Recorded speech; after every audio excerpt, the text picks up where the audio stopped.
Trump ഭരണകൂടത്തിൻ്റെ പല കാര്യങ്ങളും അസ്വസ്ഥത ഉണ്ടാക്കുന്നതാണ്. പ്രത്യേകിച്ച് ഇടതുപക്ഷ ലിബറൽ ചിന്താഗതിക്കാരായ ആളുകൾക്ക് അമേരിക്ക എങ്ങോട്ടാണ് പോകുന്നതെന്നുള്ളൊരു സന്ദേഹം നമുക്കെല്ലാവർക്കും ഉണ്ടാവുന്നു.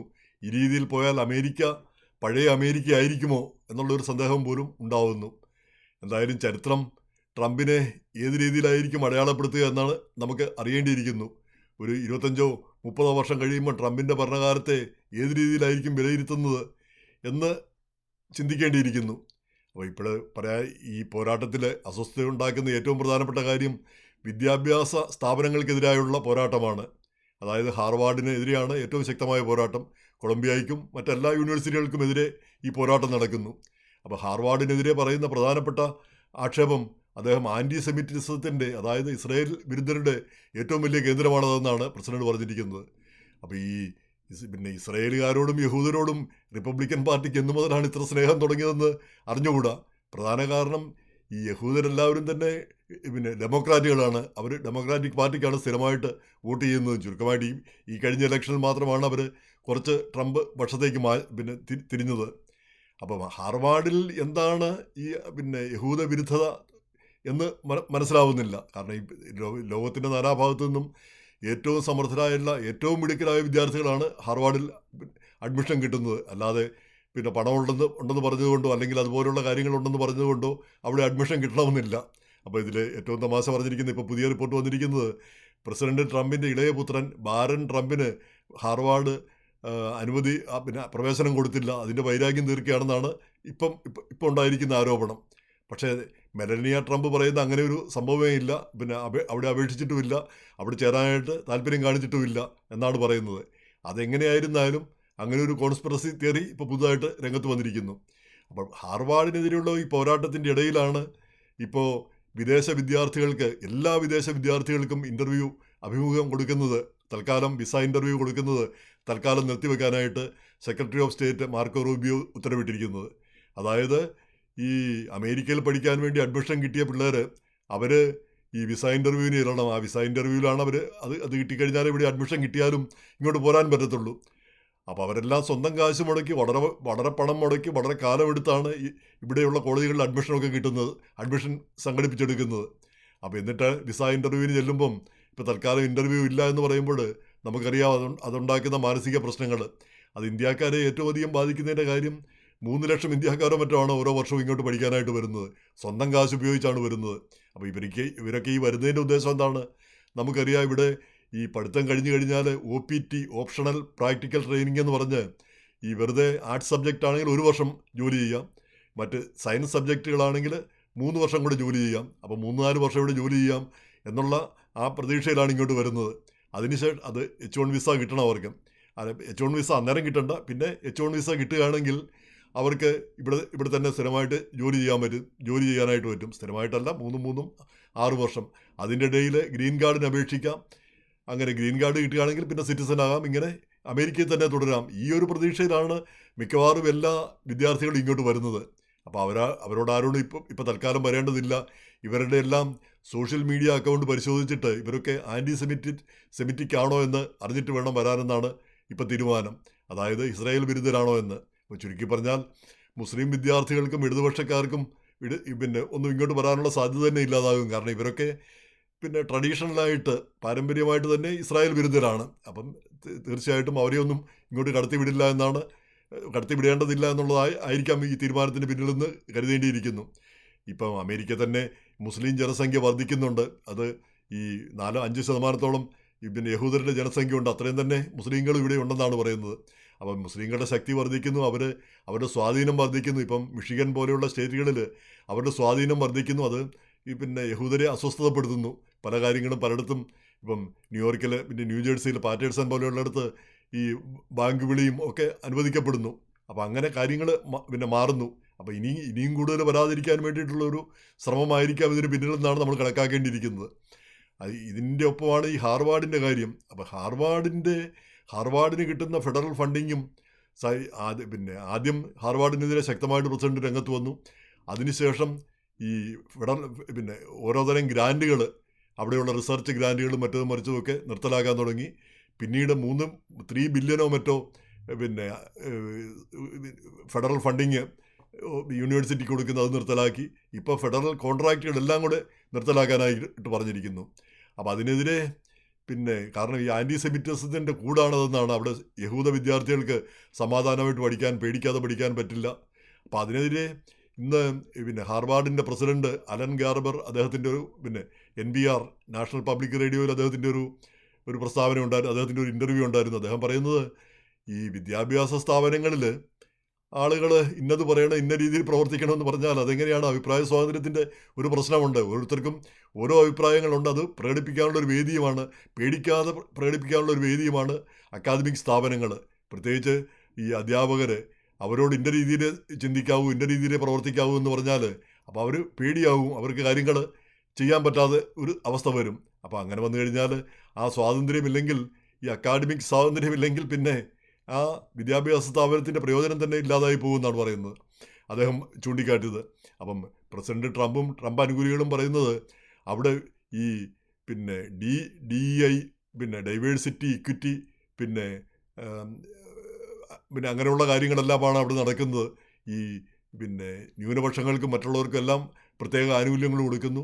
ഈ വെള്ളക്കാർക്ക് അത്രയ്ക്ക് ആനുകൂല്യങ്ങൾ കിട്ടുന്നില്ല, അവരുടെ എണ്ണം കുറയുന്നു. അവിടെ പ്രൊഫസർമാരായിട്ടും മറ്റും വെള്ളക്കാരുള്ളത് വളരെ കുറഞ്ഞിരിക്കുന്നു എന്ന് പറഞ്ഞ് എന്ന് മാത്രവുമല്ല, വെള്ളക്കാർക്കെതിരായിട്ട് ഉള്ള നിലപാടുകൾ. കാരണം അവർക്ക് അഡ്മിഷന് ഈ വെളുത്തവർക്കും കറുത്തവർക്കും അല്ലെങ്കിൽ മറ്റൊരു വിഭാഗത്തിൽപ്പെട്ട ആളുകൾക്കും തുല്യ മാർക്കാണെങ്കിൽ കൂടി വെളുത്തവർക്കല്ല കൊടുക്കുക, മറ്റുള്ളവർക്കാണ് കൊടുക്കുക. അങ്ങനെ അവർ അവഗണിക്കപ്പെടുന്നു, വെളുത്തവർ അവഗണിക്കപ്പെടുന്നു. അധ്യാപകരുടെ ഇടയിലും വിദ്യാർത്ഥികളുടെ ഇടയിലും. അപ്പോൾ ഇതൊക്കെ മാറണം. അതുപോലെ തന്നെ കൺസർവേറ്റീവ് വ്യൂ പോയിൻ്റ് അവിടെ ഇല്ല. അതായത് റിപ്പബ്ലിക്കൻ പാർട്ടിയെ അനുകൂലിക്കുന്നവർ അവിടെ ഇല്ല, എല്ലാം ഇടതുപക്ഷത്തിൻ്റെ ആളുകളാണ് അവിടെ ഉള്ളത്.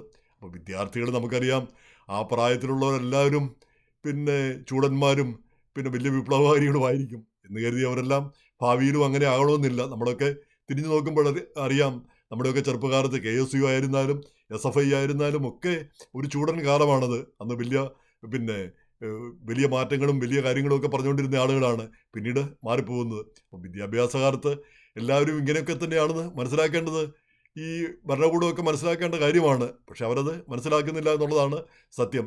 അപ്പം ഈ ഹാർവാർഡ് പ്രസിഡന്റ് പറഞ്ഞ മറ്റൊരു കാര്യമുണ്ട്. ഈ സർക്കാർ ഗ്രാൻറ്റുകളും ഇതെല്ലാം കൊടുക്കുന്നു, സർക്കാരിൻ്റെ ഫണ്ടിങ് എല്ലാം കൊടുക്കുന്നു. അതെല്ലാം റിസർച്ച് ചെയ്യാനായിട്ടാണ് കൊടുക്കുന്നത്. ആ റിസർച്ച് ചെയ്യുക എന്ന് പറഞ്ഞാൽ ആ റിസർച്ച് യൂണിവേഴ്സിറ്റിക്ക് ഗുണമാകാൻ വേണ്ടിയിട്ടല്ല, ഈ രാജ്യത്തിന് ഗുണമാകാൻ വേണ്ടിയിട്ടാണത് ചെയ്യുന്നത്. അവർ സർക്കാർ കൊടുക്കുന്ന ഈ ആനുകൂല്യങ്ങൾ ഒരു ജോലി ചെയ്യാൻ വേണ്ടിയാണ്. അതായത് റിസർച്ച് ചെയ്യുക, പല കാര്യങ്ങളെപ്പറ്റി ആ റിസർച്ച് ചെയ്യാനാണ് അവരെ ഏർപ്പെടുത്തിയിരിക്കുന്നത്. അത് ചെയ്യാൻ വേണ്ടിയിട്ടാണ് കൊടുത്തിരിക്കുന്നത്. അപ്പോൾ അതൊരു ആനുകൂല്യമൊന്നുമല്ല, സർക്കാരിൻ്റെ ഒരു ദയാവായ്പൊന്നുമല്ല. അത് കിട്ടിയില്ലെങ്കിൽ റിസർച്ച് നടക്കില്ല. റിസർച്ച് നടന്നില്ലെങ്കിൽ പുതിയ കാര്യങ്ങളൊന്നും ഉണ്ടാവില്ല. അതുണ്ടായില്ലെങ്കിൽ ഈ രാജ്യത്തിന് അതിന് ദോഷമുണ്ടാകും. ഈ രാജ്യത്തിനും മാനവരാശിക്കും അതിൻ്റെ ദോഷങ്ങളുണ്ടാകും. ഇതാണ് അദ്ദേഹം പറഞ്ഞിരിക്കുന്നത്. അപ്പോൾ അത് മനസ്സിലാക്കാനായിട്ട് ഭരണകൂടത്തിന് കഴിയുന്നില്ല എന്ന് പറയുന്നത് ഒരു ഖേദകരമായ കാര്യമാണ്. വിദ്യാഭ്യാസ സ്ഥാപനങ്ങളെ വിട്ടുപിടിക്കുകയാണ് വേണ്ടത്. അവിടെ എന്തെങ്കിലും നടക്കട്ടെ. കാരണം അവിടെ എന്ത് നടന്നാലും അതിന് വലിയ പ്രാധാന്യമൊന്നും ഇല്ലാന്ന് നമുക്കറിയാം. ഇവിടെ അമേരിക്കയിൽ നേരെ മറിച്ച് ഇപ്പോൾ ബംഗ്ലാദേശിൽ വിദ്യാർത്ഥികളുടെ പ്രക്ഷോഭത്തെ തുടർന്നാണ് ഹസീന ഗവൺമെൻറ് നിലംപതിച്ച് അവർ ഓടിപ്പോകേണ്ട സ്ഥിതി വന്നത്. അവരായിരുന്നു തുടക്കം. അപ്പോൾ ആ രീതിയിലേക്ക് ഈ അമേരിക്കയിലെ വിദ്യാഭ്യാസ സ്ഥാപനങ്ങളിൽ നമുക്കറിയാം ഒരു ഈ ടെൻറ്റ് കെട്ടി കുറേ പേര് പ്രതിഷേധമൊക്കെ ആയിട്ട് കുറച്ച് ദിവസം ഇരിക്കും. അതിനുശേഷം അവർ ക്ലാസ്സിൽ കയറും. അത്രയേ ഉള്ളൂ. അതിനപ്പുറത്തേക്കൊന്നും പോകാൻ പോകുന്നില്ല. നിയമരാഹിത്യമൊന്നും ഉണ്ടാകാനും പോകുന്നില്ല. അപ്പം അത് തടയാനായിട്ട് ശ്രമിക്കുന്നതിന് പകരം വിദ്യാഭ്യാസ സ്ഥാപനങ്ങളെ തന്നെ എതിർക്കുന്ന രീതിയിലേക്ക് മുന്നോട്ട് പോവുക എന്ന് പറയുന്നത് എത്ര കണ്ട് ശരിയാകുമെന്നാണ് ചിന്തിക്കേണ്ടിയിരിക്കുന്നത്. ഇതിൻ്റെ കൂടെ ചിന്തിക്കേണ്ട ഒരു കാര്യം, ഈ പ്രസിഡന്റിൻ്റെ ഈ നിലപാടുകളെ എതിർക്കാനായിട്ട് ആരുമില്ല ഭരണകൂടത്തിൻ്റെ. ഇതിനെ കൂടുതലും ഈ സുപ്രീം കോടതി വരെ മിക്കവാറും എല്ലാം പ്രസിഡന്റിന് കൂടുതൽ അധികാരങ്ങൾ നൽകുന്ന തീരുമാനങ്ങളാണ് എടുക്കുന്നത്. അപ്പോൾ അത് കഴിഞ്ഞ ദിവസം ന്യൂയോർക്ക് ടൈംസിൽ അതിനെപ്പറ്റി റിപ്പോർട്ടുണ്ടായിരുന്നു. ഇപ്പോൾ ആകപ്പാടെ പ്രസിഡന്റിനെതിരെ ശബ്ദിക്കുന്ന പ്രധാന വക്താവായിട്ട്, പ്രധാന ജിഹ്വയായിട്ട് മാറിയിരിക്കുന്ന ന്യൂയോർക്ക് ടൈംസാണ്. അപ്പോൾ കഴിഞ്ഞ ദിവസം അവരുടെ ഒരു പ്രധാനപ്പെട്ട ലീഡ് സ്റ്റോറി ആയിരുന്നു ഈ പ്രസിഡൻസിയുടെ മറവിൽ president Trump monetising the presidency. അതായത് പ്രസിഡന്റ് ആയിരിക്കുന്നത് മോണിറ്റൈസ് ചെയ്യുന്നു, അതുകൊണ്ട് പണമുണ്ടാക്കുന്നു. അതായത് അദ്ദേഹത്തിൻ്റെ മക്കളുമൊക്കെ വലിയ ബിസിനസ്സുകൾ, സംരംഭങ്ങൾ പല രാജ്യങ്ങളിലായിട്ട് നടന്ന് പല സംരംഭങ്ങൾ ചെയ്യുന്നു, ബില്യൺസ് ഓഫ് ഡോളേഴ്സ് ഉണ്ടാക്കുന്നു. അതുപോലെ തന്നെ ക്രിപ്റ്റോ കറൻസി. അപ്പോൾ ഇതെല്ലാം അതുപോലെ തന്നെ പ്രസിഡന്റ് ഈ സംഭാവനകൾ സ്വീകരിക്കുന്നു. ഇപ്പം 200 മില്യൻ്റെ പിന്നെ പ്ലെയിനും മറ്റും സ്വീകരിച്ചത്. അപ്പോൾ ഇതെല്ലാം അഴിമതിയാണ് മുൻകാലങ്ങളിൽ. ഇതെല്ലാം തെറ്റായ കാര്യമായിട്ടാണ് മുൻകാലങ്ങളിൽ കരുതിയിരുന്നത്. പക്ഷേ ഇപ്പം അതൊന്നും ചോദിക്കാനും പറയാനും ആരുമില്ല. കാരണം അത് ചോദിക്കേണ്ടതും പറയേണ്ടതുമായിട്ടുള്ള ഏജൻസികൾ അതിലെ ആളുകളെ മിക്കവാറും പേരെ പിരിച്ചുവിട്ടു. അല്ലെങ്കിൽ അവിടെയൊക്കെ പിന്നെ സ്വന്തക്കാരെ തന്നെ ട്രംപ് നിയമിക്കുകയും ചെയ്തു. ആരും എതിർപ്പ് പറയാനായിട്ടില്ല. അപ്പം പിന്നെ ഡെമോക്രാറ്റിക് പാർട്ടി ആണെങ്കിൽ ആകെപ്പാടെ ഒരു പിന്നെ കൺഫ്യൂഷനിൽ നിൽക്കുന്നു. ആകെയുള്ളത് AOC ആണ് ശക്തമായിട്ടൊരു രംഗത്തുള്ളത്. അവർ 37 വയസ്സേ ഉള്ളൂ. നമുക്ക് പറയാൻ പറ്റത്തില്ല അടുത്ത പ്രസിഡന്റ് സ്ഥാനാർത്ഥി പോലും ആയിക്കൂടാഴുകയില്ല. അപ്പം ആകെ ഇപ്പോൾ ഒരു പ്രതിപക്ഷമായിട്ട് വന്നിരിക്കുന്നത്, ധൈര്യപൂർവ്വം വന്നിരിക്കുന്നത് ന്യൂയോർക്ക് ടൈംസ് ആണ്. അപ്പോൾ ന്യൂയോർക്ക് ടൈംസിലെ റിപ്പോർട്ടുകൾ പ്രസിഡന്റിനെതിരായിട്ടും പ്രസിഡന്റിനെ എതിരായിട്ടല്ല, ഉള്ള കാര്യങ്ങൾ ശക്തമായിട്ട് പറയുന്നു. വേറെ ആർക്കും അതിന് കഴിയുന്നില്ല. CNN അതുപോലെയുള്ള പിന്നെ മാധ്യമങ്ങളും രംഗത്തുണ്ടെങ്കിലും ന്യൂയോർക്ക് ടൈംസ് ആണ് അക്കാര്യത്തിൽ മുന്നിൽ നിൽക്കുന്നത്. അപ്പോൾ ഇപ്പോഴും നമ്മുടെ പേർക്കും പിന്നെ ഈ ജോഷ് റോഗൻ എന്ന് പറഞ്ഞ് അദ്ദേഹം പോഡ്കാസ്റ്റർ, അദ്ദേഹം ട്രംപിനെ ഇൻ്റർവ്യൂ ചെയ്തപ്പോൾ പ്രസിഡന്റ് ഈ ഇലക്ഷനിൽ നിൽക്കുമ്പോൾ അത് 45 ലക്ഷം പേര് കാണുകയുണ്ടായി. അത് ട്രംപിൻ്റെ വിജയത്തിന് വലിയ കാരണമായി എന്നാണ് പറയുന്നത്. ഈ 45 ലക്ഷം പേര് കാണുന്ന ഒരു വാർത്തയും പിന്നെ CNN അല്ലെങ്കിൽ ന്യൂയോർക്ക് ടൈംസിനോ ഉണ്ടാക്കാൻ കഴിയില്ല. പക്ഷേ ജോഷ് റോഗൻ പറഞ്ഞാൽ കിട്ടുന്ന വിലയല്ല ന്യൂയോർക്ക് ടൈംസ് പറഞ്ഞാൽ കിട്ടുന്നത്. കാരണം ന്യൂയോർക്ക് ടൈംസ് എന്ന് പറഞ്ഞാൽ 150 200 വർഷത്തിൻ്റെ ഒരു പാരമ്പര്യമാണ്. ആ ചരിത്രമാണ് നമ്മുടെ പാരമ്പര്യത്തിൻ്റെ ഭാഗമായിട്ടുള്ളതാണ്. അതിൻ്റെ ആ ശക്തി ഈ പോഡ്കാസ്റ്റർക്കും ഇന്നലെ മുളച്ച പോഡ്കാസ്റ്റർക്കോ അല്ലെങ്കിൽ യൂട്യൂബർക്കോ ഒന്നും ഉണ്ടാവില്ല എന്നുള്ളതാണ് സത്യമായിട്ടുള്ളൊരു കാര്യം. അത് കേരളത്തിലും മനോരമയൊക്കെ പറയുന്നത് മറുനാടൻ പറയുന്ന പോലല്ല മനോരമ പറയുന്നത്. അപ്പോൾ ആ വ്യത്യാസം ശക്തമായിട്ടുള്ള കാര്യം പിന്നെ വ്യക്തമായിട്ടുള്ള കാര്യമാണ്. ഇനി ഇതിൻ്റെ കൂടെ ഒന്ന് ആലോചിക്കേണ്ടത് ഈ പിന്നെ ഹാർവാർഡ് യൂണിവേഴ്സിറ്റി ഉണ്ടായിട്ട് 400 വർഷമായി. 1636 ഉണ്ടായതാണ്. 400 വർഷത്തോളം. അപ്പം നേരെ മറിച്ച് അമേരിക്ക ഉണ്ടായിട്ട് 250 വർഷമേ ഉള്ളൂ. 260 വർഷമേ ആയുള്ളൂ. അപ്പം അമേരിക്കയേക്കാൾ പാരമ്പര്യമുള്ള ഒരു സ്ഥാപനമാണത്. അതിൽ ഇഷ്ടംപോലെ പണം അവർക്കും ഉണ്ട്. എൻഡോവ്മെൻ്റ് ആയിട്ടുമൊക്കെ ധാരാളം പണമുണ്ട്. അപ്പോൾ അവരെ ഭീഷണിപ്പെടുത്തുക എളുപ്പമുള്ള കാര്യമല്ല. പക്ഷേ അവരെ ഭീഷണിപ്പെടുത്തി മറ്റ് യൂണിവേഴ്സിറ്റികളെയൊക്കെ നിലയ്ക്ക് വരുത്തുക എന്നാണ് സർക്കാർ ആഗ്രഹിക്കുന്നത്. അതുകൊണ്ട് എന്തോ പ്രയോജനം ഇരിക്കുന്നത്? ഈ എല്ലാവരും കൺസർവേറ്റീവായിട്ട് ചിന്തിക്കുകയും അല്ലെങ്കിൽ റിപ്പബ്ലിക്കൻ പാർട്ടിക്ക് അനുകൂലമായിട്ട് ചിന്തിക്കുകയൊക്കെ ചെയ്തുകൊണ്ട് എന്താണ് പ്രയോജനം ഇരിക്കുന്നത്?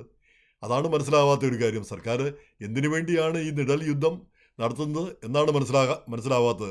നേരെ മറിച്ച് ഇപ്പോൾ വിദ്യാർത്ഥി വിസയിൽ നിന്ന് ആളുകളെ ഇങ്ങോട്ട് നമുക്കറിയാം, ആ ടാർഗറ്റഡ് ഗ്രൂപ്പിനെ ഇങ്ങോട്ട് കൊണ്ടുവരണ്ട, ഇവിടെ പ്രശ്നം ഉണ്ടാക്കേണ്ടതില്ല എന്നുള്ളൊരു ലക്ഷ്യമുണ്ട്. പക്ഷേ ഈ ഹാർവാർഡിനും മറ്റുമെതിരെയുള്ള ഈ പോരാട്ടം അതുകൊണ്ട് എന്താണ് ഗുണമുള്ള ഇരിക്കുന്നത്? അതുകൊണ്ട് എന്താണ് നേടാൻ പോകുന്നത്? അതും അമേരിക്കയുടെ ലോകത്തിലെ തന്നെ ഏറ്റവും വലിയ യൂണിവേഴ്സിറ്റിയാണ് ഹാർവാർഡ്, MIT, കേംബ്രിഡ്ജ്, ഓക്സ്ഫോർഡ്, ഇതൊക്കെയാണ് ലോകത്തിലെ സ്റ്റാൻഫോർഡ്, ഇതൊക്കെയാണ് ഏറ്റവും വലിയ യൂണിവേഴ്സിറ്റികൾ. അപ്പോൾ അതിലൊന്നിനെ പിന്നെ അവരുടെ അവകാശങ്ങളെ ഇല്ലാതാക്കിയത് കൊണ്ട് അമേരിക്ക അതുകൊണ്ട് പ്രത്യേകിച്ച് എന്താണ് നേടാൻ പോകുന്നത്? ധാരാളം നഷ്ടങ്ങളല്ലേ ഉണ്ടാവാൻ പോകുന്നുള്ളൂ.